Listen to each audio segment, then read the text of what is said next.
হরে কৃষ্ণ। আমাদের ভবরোগের সবাই আমরা প্রায় ভবরোগী। তো ভবরোগের মহৌষধ হচ্ছে হরে কৃষ্ণ মহামন্ত্র। মহাপ্রভু বলেছেন, এনেছি ঔষধে আমি মায়া নাসিবার লাগি, হরিনাম মহামন্ত্র লহ তুমি মাগি। হরিনামের উদ্দেশ্য হচ্ছে কৃষ্ণ প্রেম লাভ। তো কৃষ্ণ প্রেম লাভ করতে গেলে আমাদেরকে কয়েকটি স্টেজ অর্থাৎ স্তর পেরিয়ে যেতে হয়। 8টি স্তরের কথা আমি বলবো, একটু মনোযোগ দিয়ে শুনুন। প্রথমে হচ্ছে শ্রদ্ধা। শ্রদ্ধা শব্দে বিশ্বাস করে সুদৃঢ় নিশ্চয়, কৃষ্ণে ভক্তি কইলে সর্বকর্মকৃত হয়। তারপরে স্তর মানে স্টেপ আসছে সাধুসঙ্গ। সাধুসঙ্গ সাধুসঙ্গ সর্বশাস্ত্রে কয়, লবমাত্র সাধুসঙ্গ সর্বসিদ্ধি হয়। ভ্রমর পোকা সঙ্গ পেয়ে একটা গোবরে পোকা মধুর স্বাদ পেল এবং গোবিন্দ চরণে আশ্রয় পেয়ে গেল।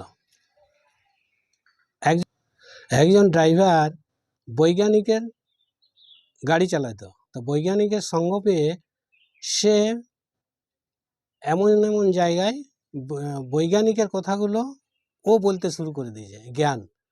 তেমনি আমরা যদি সদ্গুরুর সঙ্গে থাকি এবং আমাদের শরণাগতির মাত্রা অনুসারে আমরাও সেই আনন্দ পেতে পারি, সেই জ্ঞান আমরা পেতে পারি। তারপরের স্টেজ হচ্ছে ভজন ক্রিয়া।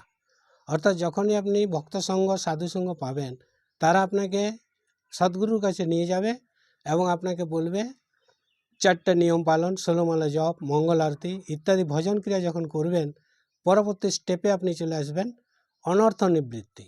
আপনি যদি ভজন ক্রিয়া ঠিক মতো করেন, আপনার সমস্ত অনর্থ নিবৃত্তি হবে।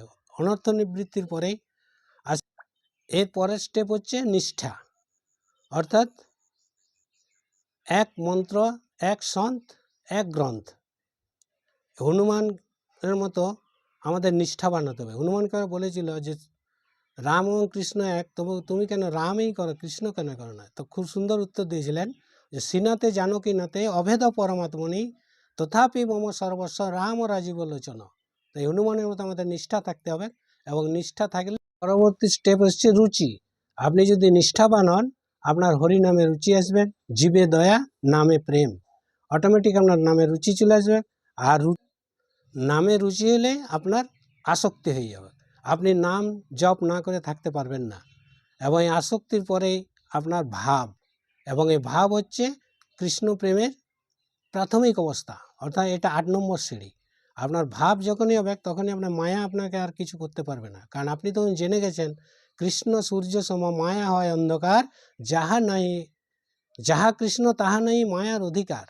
এবং একই কথা ভগবত গীতাতে ভগবান বলেছেন, দৈবী হিস্যা গুণময়ী মম মায়া দূরত্বয়া মামে বজে প্রপদ্যন্তে মায়া মেতাং তরন্তিতে।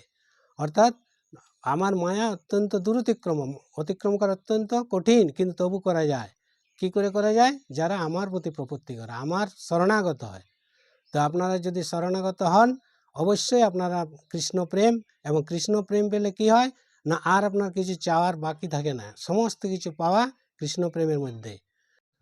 আপনাদের যদি ভিডিওটি ভালো লেগে থাকে, আমার অনুরোধ আপনারা মহাপ্রভু টিচিং সেন্টার বাঁকুড়া এই চ্যানেলটি সাবস্ক্রাইব করবেন এবং লাইক করুন। হরে কৃষ্ণ।